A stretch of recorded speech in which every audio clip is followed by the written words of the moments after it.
Hello and welcome to the Pants of Horus YouTube channel. This is Zord, and today I wanted to discuss the hot new meta team we've been calling Rapid Assault. And specifically, I wanted to talk about how does one actually play Rapid Assault. In a way, both traditional multi-hit and AdMech are different flavors of the same idea. Let's just hit the boss as many times as we can. Multi-hit relies on characters with a high amount of hits in their attacks, which would synergize with Elduran's passive to add damage to each hit. AdMech is even simpler in concept. Trigger a row to hit the boss as many times as possible. It's just that easy. Rapid Assault, however, is more about buff application via careful timing of actives in order to deliver a huge turn 6 nuke by Carrion. The current standard team is Carrion, Trajan, Ragnar, Karn, and Dante. There are some variations, of course. Ragnar, Dante, and Karn can all be changed around as needed, but Carrion and Trajan are essential as the two keys to the composition. Let's look at why, looking at Carrion's active and passive, and Trajan's passive. Carrion active you can use 2 times in the fight, and it scales and increases 33% for each attack previously used in the fight. At level 55, it does 3 times 3,500 to 4,300 eviscerating damage, plus 33% per attack. Now this will quickly add up with Dante passive, which is 1096 at passive level 50 for any unit that's within 2 hexes. What this really means is no matter what, you need Carrion to attack every single turn if possible, even if it's against an ad. It's a cumulative increase. You do not need to hit the boss every single turn to scale it up, just hit something. His passive is, at first glance, less important. You get 1 additional hit and some piercing damage when you hit a big target character. What's important to remember is that piercing ignores armor.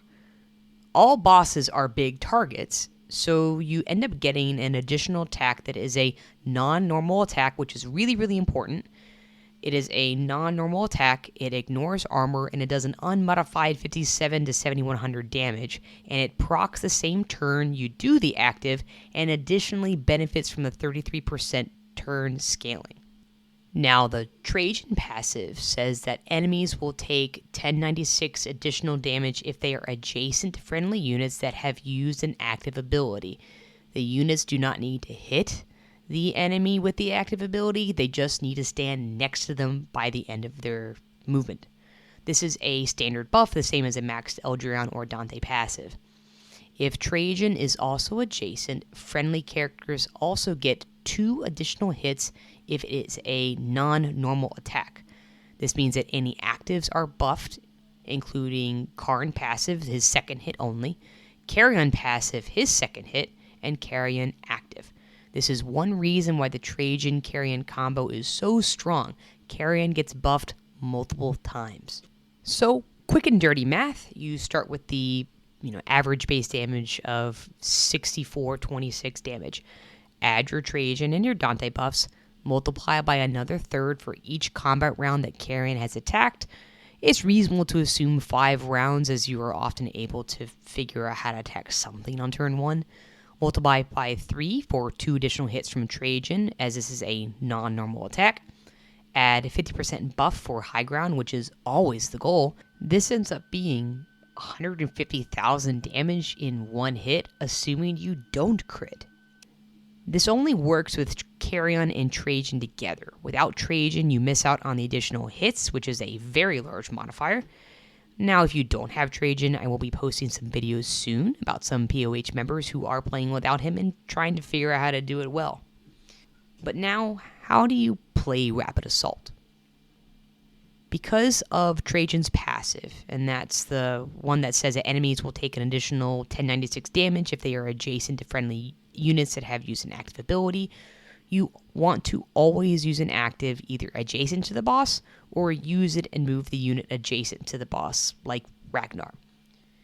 Of note, one issue to be aware of is that the turns when you use Carrion active, you really have to know when this is happening. You can't actually see them when you watch a replay. There's no clear visual indicator. You just have to either know or ask. Now, the normal Rapid Assault sequencing is as follows. Turn 1, probably nothing happens here. Turn 2, Ragnar Howl. Turn 3, Carrion active. Turn 4 and 5, Trajan or Dante, then maybe Karn. Turn 6, Carrion, then Karn. This is the optimal order. If you're against a high damage boss like, say, Mythic Magnus, you want to use the actives before people die. Dead characters don't do any damage. Carrion can use his active twice, and it must be done on the last turn if possible, as he has scaled the most by this point and gets the 33% buff 4 or 5 times depending on how many turns he has attacked. He has a 2-turn cooldown on this ability, so if you use it turn 6, you can use it no later than turn 3. You will have a very bad time if you use it turn 4 and realize that your nuke is gone. Karn is really important to note here. When you read the Trajan passive, it says the first non-normal attack is buffed. Well, in the Karn active, his first attack does between 6,000 and 8,500 damage. His second part of his active attack does 6 attacks at roughly 1,600 damage. So you really want this first attack buff because it's much, much bigger. Especially if you can get him to high ground or under 50% health, because then he will do massive damage to the Dante extra hit passive. However, if you can't use him second in a turn, it is better to use it than not. And don't forget that Dante can't use his active if he is adjacent to the boss. He has to charge, but he ends up adjacent, so he still procs the Trajan passive. So in a setup like this one against Call, it is now turn 6, we have Carrion and Karn ults left. The optimal way is to Carrion active first and then Karn active.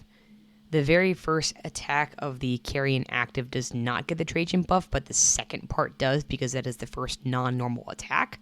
And then the first non-normal attack of the Karn active will get buffed. These are the two biggest components of their actives.